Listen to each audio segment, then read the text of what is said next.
Fire has broken out in a military hospital in Russia's Tula, local media reported.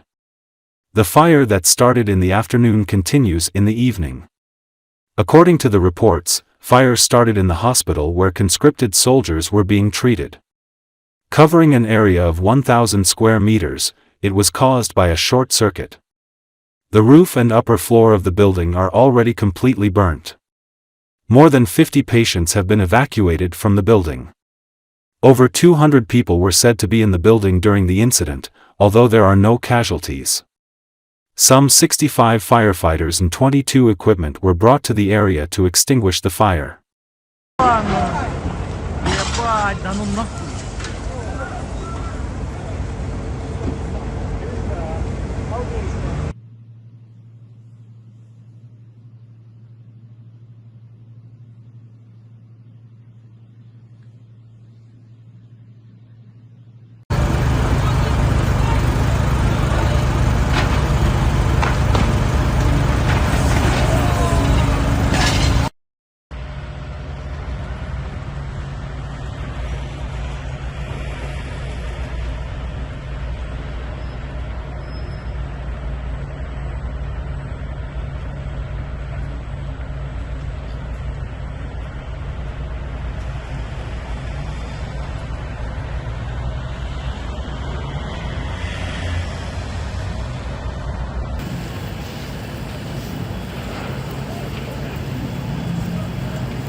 Из этой комнаты. Ну там палаты у них. Ой, смотри, что творится. Он только...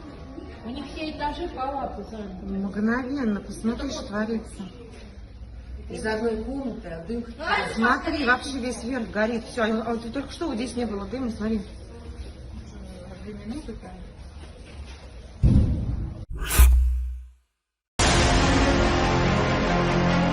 The Norwegian government has announced plans to reinforce a requirement to build bomb shelters in new buildings, a practice it stopped in 1998. Politico reports.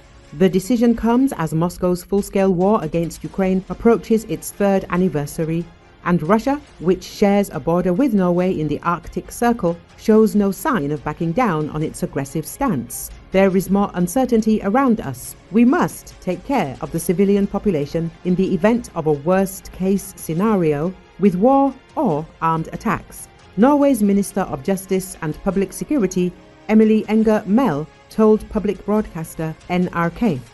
In that case, shelter is one of the protective measures we need. She added, until 1998, every large residential complex in Norway was required to have a bomb shelter, but no new shelters have been built since then.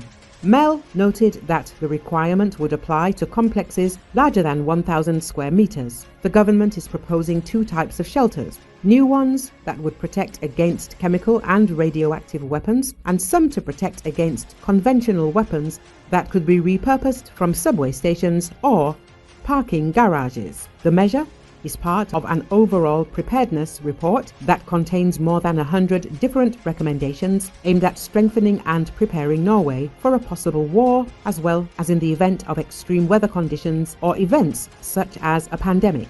Russia's willingness to use military force to achieve political goals indicates that Norway will likely have to deal with an unpredictable and risk-taking neighbor for a long time to come, the government report said.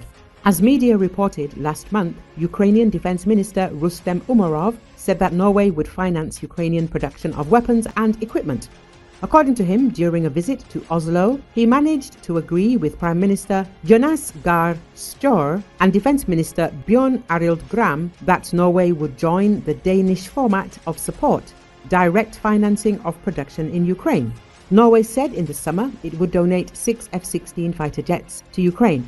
As Ukraine receives more trained pilots and support personnel, the fighter coalition will add more aircraft to Ukraine, according to Norwegian Defense Minister Bjørn Arild Gram. The country is already strengthening Ukraine's air defense system with NASAMS systems.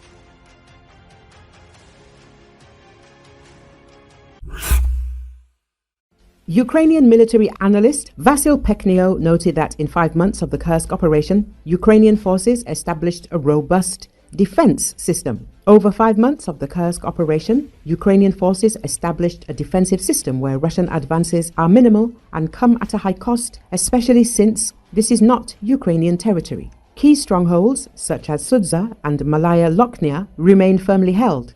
For nearly half a year, the Russians have been unable to breach Sudza, noted Pekhnio on Espresso TV. According to the military expert, the fourth wave of Russian offensives in the Kursk region is underway, significantly outnumbering Ukraine's counter-offensive actions that took place last week. There are no official statements yet regarding the developments in the region.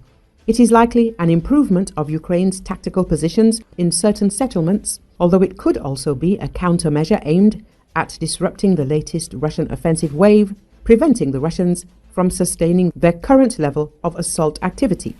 Russians will definitely not take Sudza, as even their advances east of the city have been repelled by our assault units. There's now another security buffer around Sudza, emphasized Pekhnio.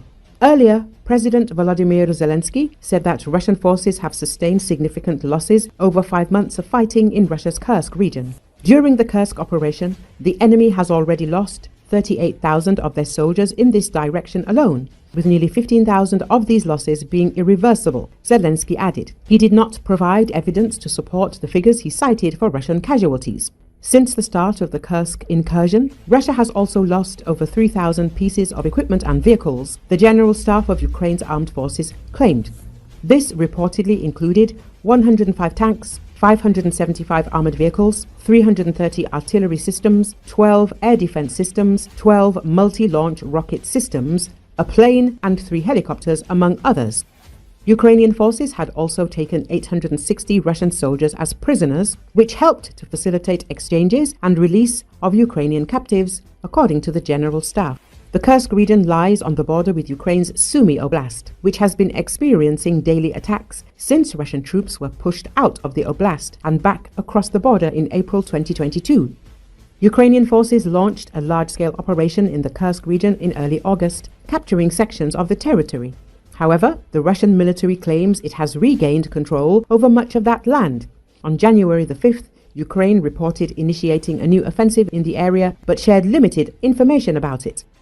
Reports from Ukrainian and Western sources suggest that around 11,000 North Korean troops are aiding Russian forces in the region. Russia has not confirmed or denied their involvement.